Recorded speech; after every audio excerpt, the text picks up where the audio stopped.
Bien, vamos ahora a cambiar de tema porque si bien los nuevos casos diarios de COVID-19 se han mantenido menores a los 1000, la variación de contagios en las últimas semanas ha alertado a las autoridades, en especial por la presencia de las variantes Delta y Mu. Queremos profundizar en este tema, ver en qué está la evolución de la pandemia en nuestro país, sobre el proceso de vacunación también. Estamos en contacto con el exministro de Salud, Álvaro Erazo. ¿Cómo está, Álvaro? Buenos días. Buenos días. Hola, Sebastián, un gusto saludarlos nuevamente. Gracias por conversar con nosotros. Álvaro, bueno, hemos visto una situación relativamente estable a pesar del aumento que se ha producido en el número de casos diarios. ¿Estamos ante el inicio de un nuevo repunte fuerte de casos en Chile, Álvaro? ¿Cómo lo ve usted?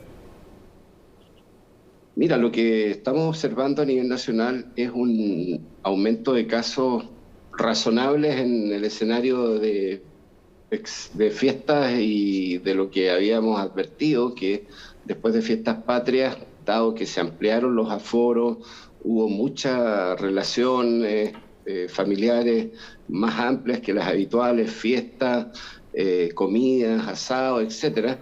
Mucho viaje, además, mucha movilidad de transporte a lo largo de Chile, entre regiones, provincias, de tal manera que efectivamente era esperable un aumento de los casos. No estamos en presencia de una nueva ola con los antecedentes que hoy día tenemos. Lo que sí observamos es un aumento del número de brotes. En cada comuna, en unas más que otras, hay indudablemente brotes comunitarios fundamentalmente.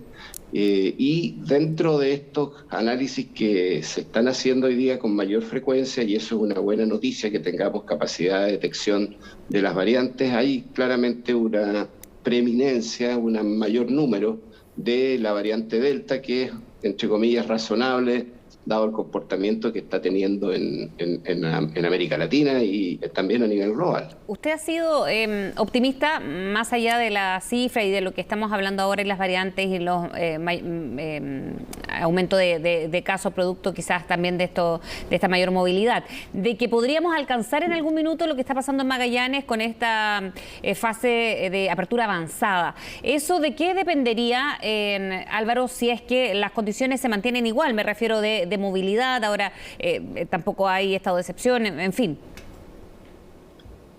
Bueno, claramente en primer lugar hay que entender que la curva que tienen el número de casos, si ustedes hacen el análisis global y por supuesto lo hemos visto y analizado, el comportamiento de la circulación del virus, y me atrevería a decir en varios países de la región, tiene un comportamiento de alza relativamente simultáneo en las regiones y posteriormente una baja también relativamente similar. Por así decir, es una curva que engloba al conjunto del país. Y en ese sentido creo que lo que vivió Magallanes fue un incremento muy fuerte, muy acelerado. Tuvimos una situación extremadamente crítica en Magallanes, con hospitalizaciones, número de casos por 100.000 habitantes y claramente después medidas muy exigentes y de autoexigencia en la propia comunidad y una disminución sostenida, acompañada por supuesto de un plan de vacunación que ha sido bastante exitoso. Entonces esta combinación que yo creo que se está repitiendo en el país, por supuesto hay comunas que son más vulnerables, donde hay mayor hacinamiento, donde hay mayor movilidad, sin lugar a dudas, pero Magallanes tenía un componente esencialmente de contaminación, de contagio intradomiciliario, dadas las condiciones de invierno y sí, el compartir mucho más frecuente o habitual en los grupos familiares, y la gente sale menos a la calle muchas veces, por supuesto, en invierno. Entonces, creo que haciendo las diferencias, lo que uno observa son comportamientos más o menos parecidos.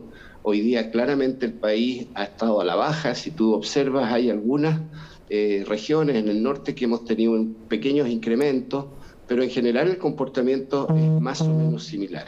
Álvaro, de tal manera que si las variables... ¿Sí?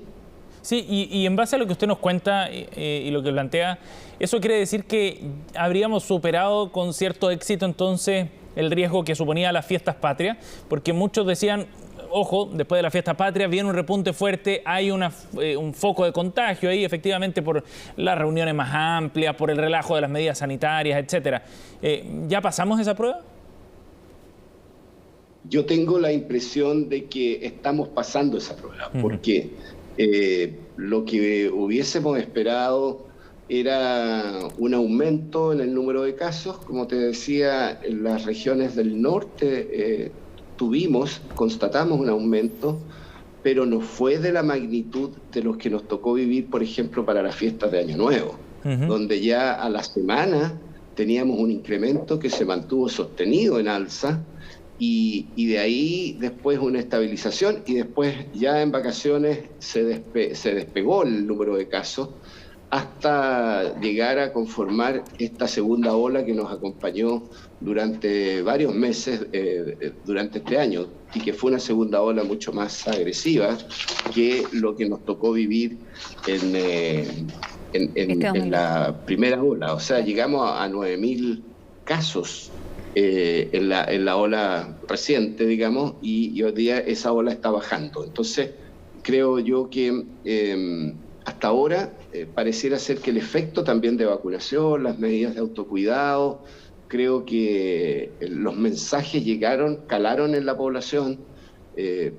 Yo no recuerdo alguna situación que haya sido, entre comillas, denunciada públicamente. Claramente el riesgo era la contaminación o el contagio intradomiciliario, que en periodos de fiestas se reúnen las familias mucho más que el grupo familiar más pequeñito, digamos. Entonces, claramente yo creo que ya vivimos los días o efectos posibles post-18 donde podríamos haber constatado un crecimiento. Álvaro, en respecto a la vacunación, bueno, se incorporó hace pocas semanas otro grupo etario que son los niños, ¿no? Se están haciendo, según la información, algunos establecimientos, algunas modificaciones en el calendario por las reacciones que tienen además con otras vacunas, la del papiloma humano, por ejemplo. ¿Qué información tiene usted? Tiene especialidad más en pediatría. ¿Qué conocimientos tiene acerca de las reacciones que son muy normales, sabemos también en la vacunación, pero que podría causar a los más pequeños? La recomendación que se está impulsando, digamos, es que deben tener una distancia importante y suspender en lo posible la vacunación del programa tradicional de vacunación. Fundamentalmente un periodo de 14 días debieran ser controlados, de tal manera que existe una distancia entre la vacuna de PT, por ejemplo, la del papiloma, entre la que se indica y posteriormente la vacuna contra el COVID, vale decir, sea Sinovac u otra la que se esté utilizando, ¿te fijas? Entonces, ¿por qué? Básicamente porque dado que es una vacuna experimental, y así ha sido consignado y aprobado en todo el mundo, claramente hay estudios de eficacia, hay estudios de seguridad, hay estudios de efectividad. Tenemos que tener un sistema de vigilancia de eventos adversos muy potente, y en ese sentido, al ser una vacuna de estas características, su uso está recomendado básicamente de emergencia, no experimental, es de emergencia, y en ese sentido, entonces, al ser de uso de emergencia, claramente se necesita tener ciertos resguardos, y en ese sentido los sistemas de alerta, que son los ESAVI, que en definitiva da cuenta de cualquier reacción adversa, leve, moderada o severa, deben ser muy, muy rigurosamente controlados, dada la masividad con la cual estas vacunas, que son vacunas de emergencia, están siendo aplicadas en nuestro país.